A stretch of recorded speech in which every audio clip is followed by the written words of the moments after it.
Olá pessoal, sejam bem-vindos a mais um vídeo aqui no canal do Humaniza. Eu sou o professor Rodrigo Badaró e hoje a gente vai conversar um pouquinho sobre o que é esquerda e direita.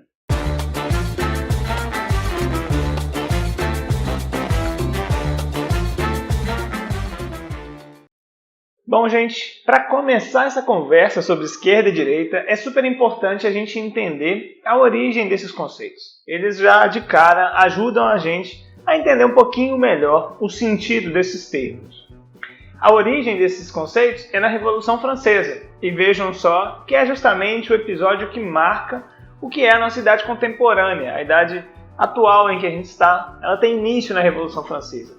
Então vejam que não é coincidência que uma forma de categorizar a vida política e social, as ideologias, ela ainda permanece até os dias atuais, embora a gente tenha várias outras formas, existem questionamentos sobre o uso de esquerda e direita, mas ela sobrevive ainda com bastante força. E como que funcionava isso na Revolução Francesa? A gente tinha sentado à esquerda na Assembleia Nacional os grupos que queriam reformas mais profundas, os grupos mais radicais, especialmente ali os jacobinos.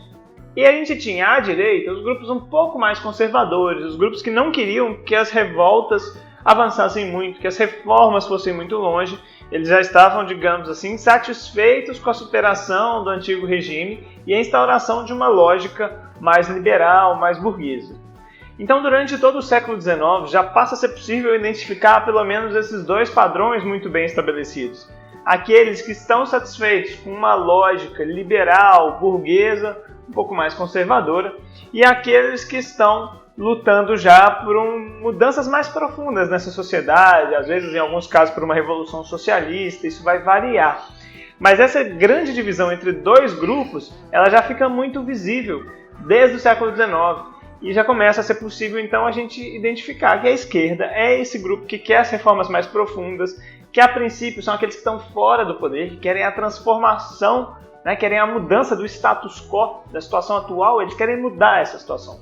E a direita surge como aquela que está satisfeita, digamos assim, com esse modelo que está surgindo e como uma espécie de protetora dessa ordem burguesa. É claro que isso não é tão simples. A gente tem, por exemplo, entre esses dois grupos, durante muito tempo ali ainda, os defensores do antigo regime, um sistema anterior a essa ordem burguesa que está sendo instaurada. Existem subdivisões internas, mas inicialmente essa divisão já ajuda a gente a compreender a lógica básica de esquerda e direita quando ela surge, e ela ainda é um pouco presente. O problema é que, especialmente no século XX, a gente começa a ter a ocorrência de governos de esquerda, em alguns casos governos socialistas. Então já não é tão simples mais atrelar à esquerda aqueles que estão fora do poder, aqueles que querem mudar, sendo que em alguns casos eles já estão no poder. Então eles estão operando as mudanças, se a gente quiser pensar assim. Ou seja, a gente precisa começar a identificar outros elementos também que ajudem a gente a compreender melhor a distinção entre esses espectros políticos. Um dos elementos centrais começou a aparecer em torno das questões de igualdade e liberdade. Vejam que são pilares, novamente, da Revolução Francesa, elementos que organizam muito fortemente a nossa sociedade. Mas isso foi feito de forma muito simplista, de forma muito superficial, tratando como se a esquerda fosse quem defende a igualdade e a direita fosse quem defende a liberdade. Essa distinção não pode ser feita de forma tão simplificada assim. A gente pode usar essa diferença para pensar um pouco melhor sobre o tema, mas vai ser importante a gente aprofundar um pouquinho mais para entender isso. Bom, a esquerda é contra a liberdade? Não faria sentido. Ninguém se diz contra a liberdade, a começar por aí, e muito menos a esquerda. Qual é a noção de liberdade dos grupos que estão mais à esquerda? Basicamente, o que a esquerda costuma, embora tenha inúmeras variações, ela costuma compreender é que a liberdade não pode ser simplificada a uma não intervenção do Estado. Uma liberdade, digamos, contra o Estado. Não é essa a perspectiva da esquerda. A esquerda acredita que a liberdade só vai vir diante de uma sociedade em que você tenha uma igualdade material, uma igualdade para além do que diz a lei, que todos são iguais perante a lei. Para além disso, é preciso que todos tenham as mesmas capacidades, tenham as mesmas oportunidades, tenham acesso aos mesmos recursos, ou mesmo que seja de forma diferente, mas na medida da sua desigualdade. Uma ideia de dar a todos uma igualdade de oportunidades para aí sim se conceber uma sociedade livre. As construções mais à direita tiveram seus pilares em torno de uma crítica muito forte ao Estado. Então, via de regra, a direita tem como uma das suas bases a ideia de que a liberdade é muito forte, e a liberdade é essa que eu estava dizendo antes, uma liberdade contra o Estado. De forma geral, os grupos mais à direita, então, tendem a enxergar a liberdade como sendo uma liberdade contra o Estado. O Estado não pode intervir em esferas privadas, o Estado não deve intervir tanto na economia. Então essa passa a ser uma visão mais forte no campo da direita. E como é que é a questão da igualdade para os grupos de direita? Varia um pouco. Mas, de forma geral, a compreensão que se tem, a gente pode pensar que, em alguns casos, é de que a igualdade não deve ser algo perseguido de forma tão forte assim. É muito comum que tenha em torno também a ideia de mérito. Então, se há desigualdade, em muitos casos, essa desigualdade pode ser vista como fruto de méritos, né? Seja da pessoa, seja dos seus antepassados. E, por último, existe uma concepção mais filosófica, digamos assim, que acredita que não é possível alcançar a igualdade. E que quando o Estado tenta promover a igualdade, na verdade ele tende a piorar a situação, criando distorções ainda maiores. Então, via de regra, essas grandes categorias separam esquerda e direita. Mas não é tão simples como eu disse. A gente está aqui apenas tentando dar uma noção dessas diferenças, porque basta pensar também que para grupos de esquerda, em alguns casos, o Estado também não é a solução. É o caso, por exemplo, dos grupos anarquistas. Então veja que existem diferenças no interior de cada um desses grupos, mas talvez, então por fim, uma última concordância na esquerda é de que o mercado é uma lógica que não é capaz de se autossustentar, de se autorregular, e que, portanto, é preciso ou regular esse mercado, regulamentar cada vez mais, varia de acordo com grupos mais de centro-esquerda, e nos grupos mais radicais de esquerda não vai ser possível a construção de uma sociedade igualitária e livre com o mercado. Para alguns, inclusive, também não vai ser possível com o Estado. E esses são os comunistas, os anarquistas. É a proposta limite de fim de Estado, fim de mercado, como instituições que retiram a liberdade, que impedem a igualdade. À direita, a gente pode pensar que o mercado aparece como um elemento central. Não há, dentre os grupos de direita, aqueles que contestem o mercado. Há quase como uma regra, mas não é regra, mas uma ideia muito forte dentro da direita, é essa crítica ao Estado. Mas há também grupos de direita mais autoritários, que entendem que o papel do Estado pode ser prioritário, especialmente em grupos conservadores, que querem manter tradições, que querem conservar, e veem no Estado uma possibilidade de fazer isso. A gente pode pensar também nos exemplos extremos históricos do nazismo, do fascismo, em que nós temos governos de direita, estados fortes, totalitários. Então, apenas dizendo isso para a gente entender que não é tão simples essa diferenciação entre o que é esquerda e direita. Mas a gente consegue, normalmente, numa visão mais empírica da nossa própria vivência, compreender dentro de um certo país, dentro de um certo espaço, o que é esquerda e direita.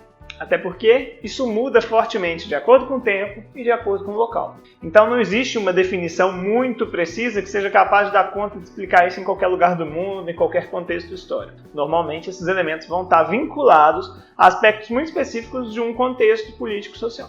Muita gente defende que não se aplica mais ideia de esquerda e direita, que não se pode falar mais nisso, tem que se falar de coisas muito específicas para ver as visões das pessoas. Não concordo, acho que ainda são ideias que ajudam a organizar de forma mais geral o pensamento político, as correntes políticas, os partidos, mas é certo que não é a forma mais precisa de todas. Para quem tem interesse nisso, a gente tem várias proposições, vários diagramas que trabalham com variações dentro desse espectro, que vão além, por exemplo, da esfera econômica. Podem até pensar em esquerda e direita, ou em liberal e socialista, no ponto de vista econômico, mas pensa também em outros aspectos, mais morais, mais ligados também à intervenção do Estado, e aí permite pensar também em sujeitos mais autoritários, outros mais libertários, e aí dentro disso a gente consegue pensar pelo menos em 4 categorias. Uma direita mais libertária, uma direita mais autoritária, uma esquerda mais autoritária, uma esquerda mais libertária.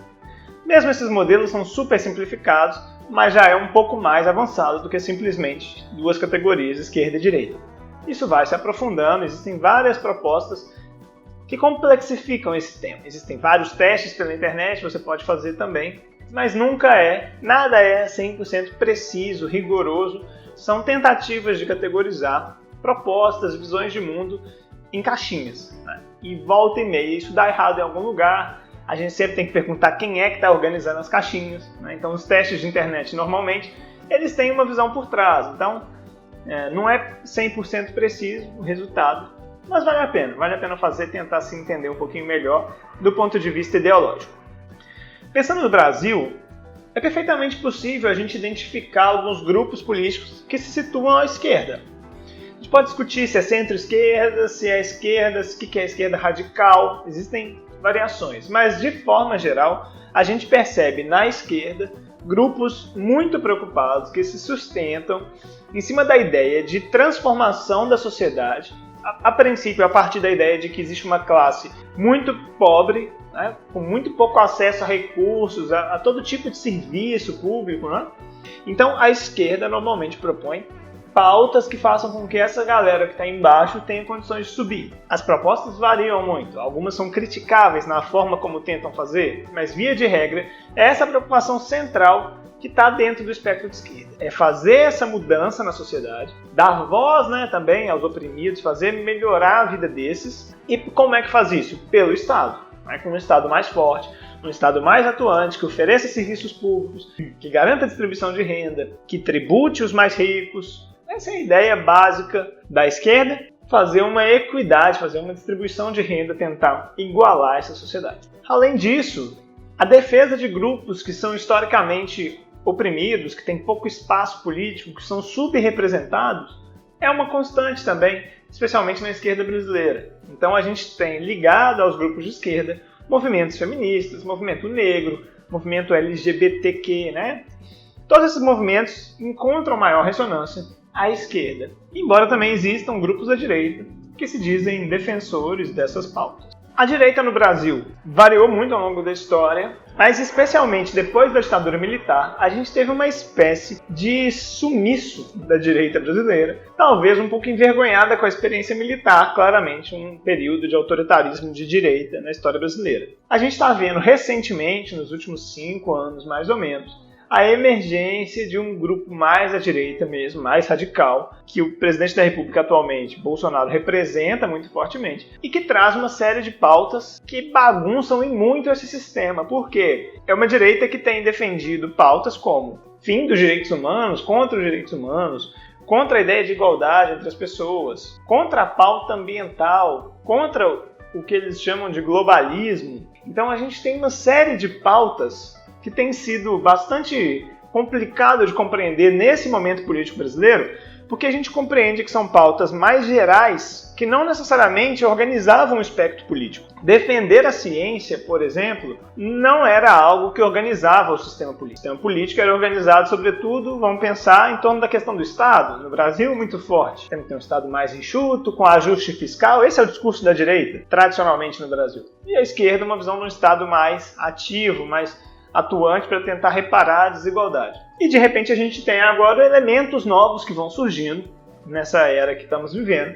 E aí essa é a novidade. A gente está vivendo um período em que grupos, normalmente à direita, se colocam como anticientificistas, né? Via de regra estão defendendo pautas bastante complicadas porque anticientíficas. Essa tem sido uma coisa que tem organizado em grande medida a direita brasileira. Isso tem causado um pouco de perplexidade, porque normalmente não era isso que organizava o sistema político.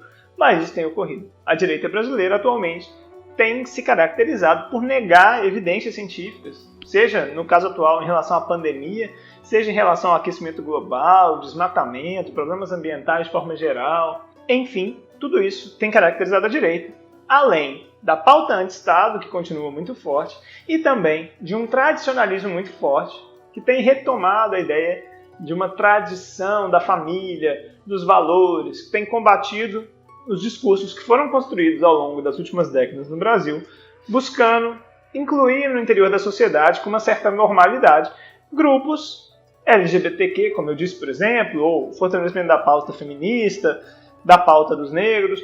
Tudo isso foi fortalecido pela esquerda e a direita vê com maus olhos essas práticas.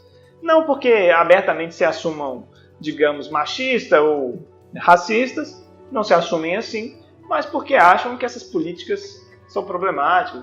Então querem um certo retrocesso, querem voltar algumas casinhas atrás no sentido de acharem que essas políticas precisam ser suspensas e que isso não precisa ser abordado pelo Estado, isso não precisa ser algo que o Estado tem que tomar para si para tentar resolver essas questões. Bom, pessoal, é um tema super complexo, eu resolvi falar dele, mesmo sabendo que não passaria por todos os aspectos, deixaria aí algumas lacunas, mas acho que vale a pena a gente começar a conversar sobre isso, é um processo, a gente vai amadurecendo esses entendimentos aí ao longo de outros vídeos depois. Beleza? Espero que tenham gostado, tenham te ajudado.